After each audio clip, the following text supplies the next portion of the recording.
వికారాబాద్ జిల్లా కోర్టు ఆవరణలో జిల్లా న్యాయ సేవాధికార సంస్థ ఆధ్వర్యంలో 3వ నేషనల్ లోక్ అదాలత్ నిర్వహించారు. భారతదేశ న్యాయ వ్యవస్థలో చాలా మంచి గొప్ప సుగుణాలు ఉన్నాయని, భారత న్యాయ వ్యవస్థపై ప్రపంచవ్యాప్తంగా గొప్పగా చెప్పుకుంటున్నారని జిల్లా ప్రధాన న్యాయమూర్తి సున్నం శ్రీనివాస్ రెడ్డి అన్నారు.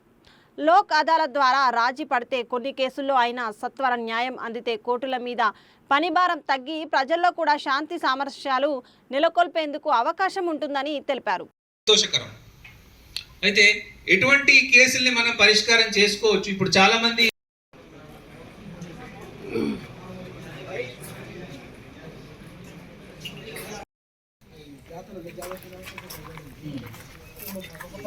ఇప్పుడు ఈయన చరణ్ గౌడ్ ఎవరు, మీకేమవుతాడు?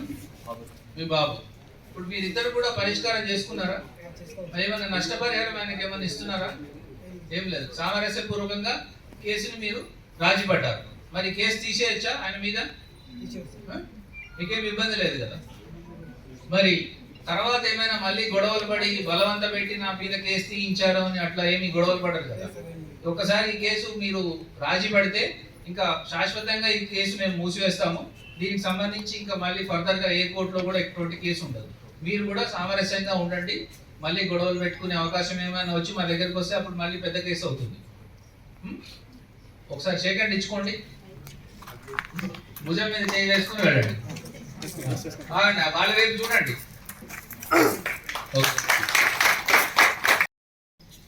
And all other judicial officers, Bar Council President Garu and all the members, various bank managers, senior councils, ఇక్కడికి విచ్చేసిన కక్షిదారులు ప్రజలందరూ, అండ్ మా పోలీస్ సిబ్బంది, అండ్ మా media, electronic and print media అందరికి కూడా వెరీ గుడ్ మార్నింగ్.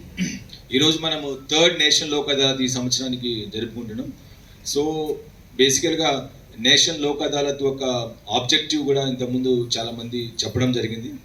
సో బేసికల్గా దీనికి మనము ఏదో మనకు చనిక ఆవేశంలో ఆ టైంలో గెట్టు దగ్గర కావచ్చు, లేకపోతే ఇంకో ఇంటి ముందర కావచ్చు, అట్లా ఇక్కడ ఏదో చిన్న కొట్లాడుకోవడం, గొడవ పడడం, లేకపోతే తిట్టుకోవడం వల్ల వాళ్ళు ఇమీడియట్గా పోలీస్ స్టేషన్ రావడము, పోలీస్ స్టేషన్ రాగానే ఇమీడియట్గా మనం ఎఫ్ఐఆర్ రిజిస్టర్ చేయడము అట్లా ఉంటుంది. సో అప్పుడు ఉన్న కోపం, ఆ క్షణంలో ఉన్న కోపము ఇప్పుడు ఉండకపోవచ్చు, దాదాపు కొన్ని నెలలు కావచ్చు, కొన్ని సంవత్సరాలు కావచ్చు. కాబట్టి అటువంటిది మనము ఆ కోపాన్ని, ఆ కక్షను, ఆ ఈగోను ఇంకా పెట్టుకుంటూ రోజు మన ఒక ప్రొడక్టివిటీని తగ్గించుకుంటూ మనము అంటే ఎస్పెషల్లీ ఎవరైతే ఈ కేసులో ఇన్వాల్వ్ అయ్యారో వాళ్ళు కూడా ప్రొడక్టివిటీ తగ్గి పూర్గా ఉంటారు. అండ్ సిమిలర్గా మిగతా వాటిల్లో కూడా మనం ఇది మర్చిపోయి ముందుకు వెళ్ళినట్టయితే చాలా ఫాస్ట్గా మీ లైఫ్లో కూడా చేంజెస్ ఉంటాయి, ప్రొడక్టివిటీ పెరుగుతుంది. కాబట్టి ఇంకా సిమిలర్గా యాక్సిడెంట్ కేసెస్ చిన్న చిన్నవి ఏదో తాగి వస్తారు, ఆ టైంలో కేసు అవుతుంది డ్రంక్ అండ్ డ్రైవ్ కింద, ఇప్పుడు కూడా అది ఒక మంచి అవకాశం. సిమిలర్గా మన బ్యాంక్ మేనేజర్స్ కూడా చెప్తున్నారు, చిన్న డిఫాల్ట్స్ ఉంటాయి, ఎకనామిక్ హార్డ్షిప్ ఉంటుంది, టైంకి పే చేయలేకపోతారు, దాంతో అవి కూడా ఇప్పుడు మీరు సెటిల్ చేసుకునే దానికి అవకాశం ఉంటుంది.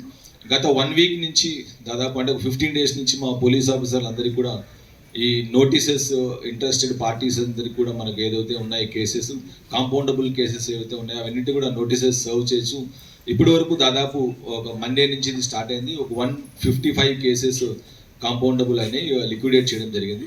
సో ఈరోజు ఇంకా కొన్ని మ్యాక్సిమం చేయాలనే ఉద్దేశంతో మార్నింగ్ నుంచి కూడా మా పోలీస్ ఆఫీసర్స్ అందరు కూడా ఈ పార్టీస్ని వాళ్ళందరినీ ఫాలో అప్ చేసుకుంటూ ఇక్కడికి రావడం జరిగింది. సో ఈ మనకి కేసెస్ అన్నీ కూడా చాలా వరకు మ్యాక్సిమం నెంబర్ ఆఫ్ కేసెస్ మనకు వెళ్ళిపోతే మనము ఒక పాజిటివ్ మైండ్తో కూడా ముందుకెళ్ళొచ్చు, సొసైటీలో ఏ ప్రాబ్లం లేకుండా.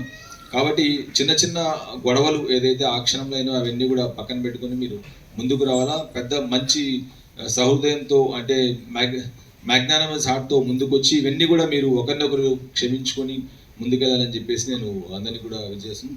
మళ్ళీ ఇది ఎవ్రీ 3 monthsకి మనకు ఆల్మోస్ట్ ఇయర్లో 4 times ఉంటుంది. ఇంతకుముందు ఎవ్రీ 2 monthsకి ఉండేది, బట్ 3 monthsకు వచ్చింది. అదే కాకుండా మిగతా టైంలో కూడా ఈ లోక్ అదాలత్ కోర్ట్స్లో ఫంక్షన్ అవుతుంది. బట్ ఈరోజు మనము ఎవ్రీ క్వార్టర్లో మ్యాక్సిమం చేయాలనే ఉద్దేశంతో ఇక్కడికి వచ్చాము. కాబట్టి ఈ సమావేశానికి విచ్చేసిన ఈ కక్షిదారులందరూ, మళ్ళీ దీన్ని ఆర్గనైజ్ చేసిన జ్యుడిషియల్ ఆఫీసర్స్ అండ్ మన బార్ అసోసియేషన్ వాళ్ళందరికీ కూడా నేను కృతజ్ఞతలు తెలుపుకుంటూ సెలవు తీసుకుంటున్నాను. అది పరిష్కారం అవడానికి చాలా సమయం పట్టవచ్చు. మన భారతదేశం గురించి మీకు కొద్దిగా తెలిసే ఉంటుంది. కోట్లలో జనాభాలు ఉంది, కానీ న్యాయమూర్తుల సంఖ్య, కోర్టుల సంఖ్య చాలా తక్కువగా ఉంది. అందుకని ప్రజలందరికీ కూడా న్యాయ వ్యవస్థ మీద గొప్ప నమ్మకము, విశ్వాసము ఉన్నాయి. కానీ వారు వేసినటువంటి కేసుల్ని సత్వరంగా ఒక కాల పరిమితి లోపల పరిష్కారం చేయడానికి అవకాశం ఉండడం లేదు. ఎందుకంటే ఒక్కరే న్యాయమూర్తి ఉంటారు, ఒక కోర్టుకి వేల సంఖ్యలో కేసులు ఉంటాయి. ఆ కేసులన్నీ కూడా తొందరగా పరిష్కారం అవ్వాలంటే కూడా సిబ్బంది సరిగ్గా ఉండరు, వాయిదాలు ఉంటాయి, తర్వాత చట్టపరమైనటువంటి ఇబ్బందులు ఉంటాయి. కాబట్టి త్వరగా పరిష్కారం చేసుకునే అవకాశం రాకపోవచ్చు. ఇవన్నీ చట్టంలో ఉన్నటువంటి ఇబ్బందికరమైన పరిస్థితులు. అందుకని కేంద్ర ప్రభుత్వం వారు 1987లోనే ఒక న్యాయసేవా అధికార సంస్థ చట్టం తీసుకురావడం జరిగింది. ఈ చట్ట పరిధిలో రాజీ పడదగ్గ సివిల్, క్రిమినల్ కేసులన్నీ కూడా ఇరుపక్షాల వారిని కూర్చోబెట్టి రాజీ చేసి, రాజీ మార్గమే రాజమార్గం అనే నానుడితో ఈ చట్టం తీసుకురావడం జరిగింది. ఈ చట్టం వల్ల దాదాపు లక్షల్లో కేసులు పరిష్కారం అవుతున్నాయి. అంటే ఈ కేసులు పరిష్కారం అయితే మాకు వచ్చినటువంటి ఉపయోగం ఏంటి అని మీరు అడగచ్చు. కోర్టులో అయితే కేసు నడుస్తుంది, వాయిదా తర్వాత తీర్పు వస్తుంది, తీర్పు కాపీతో మేము దాన్ని అమలు చేసుకుంటాం. కానీ లోక్ అదాలత్లో కేసు పరిష్కారం అయితే దానికి ఉన్నటువంటి విలువ ఏంటి అని చాలామంది అడుగుతూ ఉంటారు. ఈ లోక్ అదాలత్లో పరిష్కారమైనటువంటి కేసు కూడా సివిల్ కోర్టు ఇచ్చినటువంటి డిగ్రీతో లేదా క్రిమినల్ కోర్టు ఇచ్చినటువంటి తీర్పుతో సమానమైంది. ఇరుపక్షాల వారి అంగీకారంతో ఈ రాజీ మార్గం ద్వారా రాజీ కుదర్చడం జరుగుతుంది. ఒకవేళ ఈ రాజీ మార్గం ద్వారా కుదిరిన కేసులో అవతలి వ్యక్తి వారు దానికి ఒప్పుకోకపోతే దాన్ని సివిల్ కోర్టు డిగ్రీ కింద దాన్ని పరిగణించి మరి అందులో మీకు కావాల్సినటువంటి ఏదైతే మీకు చట్టం ద్వారా పరిష్కారం చూపబడిందో ఆ పరిష్కారాన్ని మళ్ళీ అమలు పరిచేలా కూడా మీకు అవకాశం ఉంటుంది. తర్వాత అయినా మీరు కేసు కూడా మళ్ళీ వేసుకోవచ్చు. అవతలి పక్షం వారు ఒప్పుకుని ఇప్పుడు ఒప్పుకోలేదు కాబట్టి దాన్ని అమలు పరిచేలా మాకు అధికారాలని ఉపయోగించుకుని అవతలి పార్టీ వారి మీద మేము మళ్ళీ ఉత్తర్వులు ఇచ్చే అవకాశం ఉంటుంది. కాబట్టి ఇది కోర్టు డిగ్రీతో సమానం.